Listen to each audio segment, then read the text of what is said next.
Hey everyone, my name is Laughenstein and I am a DBD Clown Killer main, and as of this video I have 2400 hours in the game and I'm in the top 30 for survivors down while intoxicated. The Clown is my favorite killer by and far, and I made this video to help other enthusiasts up their game and compete in the red ranks with the Baba King. And please don't forget to hit the like button and subscribe to the channel. It'll help me out a lot and it'll notify you when new videos come out. The Clown's greatest strength is his capability for short chases. His weaknesses are largely mobility and regression. To make the most use out of his strength, you will want either regression or information perks, as he doesn't need additional help in chase. I personally like to run perks that will help me locate survivors, so I can always stay in chase and maintain pressure by constantly and quickly downing survivors. This is why it's best to use bottles efficiently to help minimize time both reloading and chasing survivors. Bottles are the only tool the Clown has against survivors, so it's important to use them wisely. Make sure that you always have some ready for a chase. Here are guidelines on how to throw them, how many you should have, ways that they can be used, and when to reload. You want to make sure that you always have at least 2 for a chase, 1 bottle for the first hit and a second for the down. It's good to reload if you have less than 2 bottles.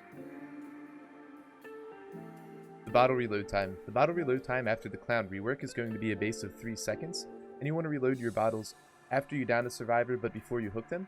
That way you'll have a full stock before you go into your next chase. Using the bottles against Decisive Strike. If you're afraid that the survivor might have Decisive Strike, throw the bottle on the ground so when they use Decisive Strike to get off of your back, they will become intoxicated and they'll reduce their movement speed by 15%, allowing you to catch up to them a lot faster.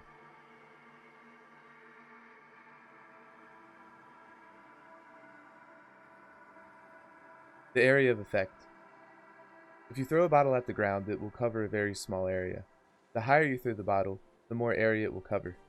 When a survivor is in the smoke, they are hindered, and they move at a 15% slower speed, and when they leave the smoke, the effect will linger for 2.5 seconds. The bigger area that you cover, the longer that the survivor is hindered. Throwing bottles. Generally speaking, a bad throw is throwing the bottle where a survivor is, and a good throw is throwing the bottle where a survivor is going. This will ensure the gas hits the target because it will account for the travel time. Look around to see where the loops are and put yourself in the shoes of the survivor. If you would run to a tile, the survivor would likely run to the same one. Throw a bottle there and gas it up. This will slow the survivor down and make them more likely to drop a pallet out of panic. You can catch up to them and then play them at the tile because they're less likely to leave because they lack the speed to do so. You can also tell where a survivor is going based on their movement patterns and where they're looking. If they're not looking behind them and they're just running forward, just throw the bottle in front of them. It'll likely hit them, and then you can make distance on them. Another way that you can use the bottles in a way that a lot of people don't consider is using the bottles as information at a tile. This is useful for when you lose line of sight of the survivor, and you can use the bottles to figure out where people are without actually seeing them. In this clip, I throw a bottle at Ace to slow him down, and then I continue chasing him. Since I don't hear him scream, I consider that he might be running forward, but as soon as I hear him scream, I know that he's continuing to play the tile, and I just double back and I hit him at the window. While I'm chasing Jane, I throw a bottle on the outside of the shack. This will let me know if she exits out the shack through that door, and since I don't hear her scream, I know that she's actually committing to taking the window, and that she didn't try to leave the shack out of the other side. A very important aspect of bottle play is using the bottles to interrupt the actions of survivors. Here, I throw a bottle at Meg to stop the unhooking action and then I down her. Utilizing interrupts will take you to the next tier when playing the Clown. Pallet play. Bottles make survivors act very panicked and extremely silly around pallets. One of the best mind games you can use to almost guarantee a hit is to throw a bottle at the pallet and then double back to hit the survivor. If the survivor instead decides to continue through the gas and to try to loop the pallet, they will likely take a hit due to the intoxicated status effect, which includes being hindered. Survivors don't want to waste pallets either, so they might resort to camping.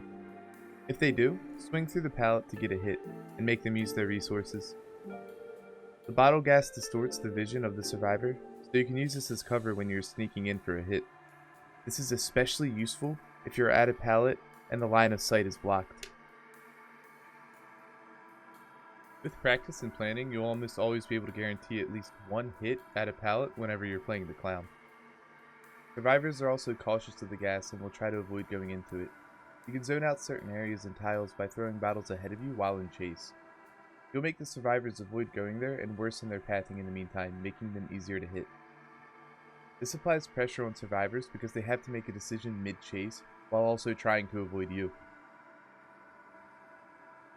You don't want to get too heavy-handed and throw all of your bottles, but instead you want to gas up certain areas like windows in an L wall, the window at shack, or any other areas where a survivor may head to mid-chase. These are some of the best practices for using the Afterpiece Tonic, and I hope that you all found this very useful. If there are any tips that you might suggest, or if you have any feedback, please share them in the comments below. And if you're looking for builds or guides, check out some of my other videos on the channel. I have a bunch of proven clown builds, which have given me great results. Thank you guys so much for checking out the video. Please feel free to check out some of the other videos on the channel. You might like them too. Please give this video a like and also subscribe to the channel. It'll help me out a lot, help me grow the channel. And I really appreciate your time. And I'll see you next time. Have a good one. Bye.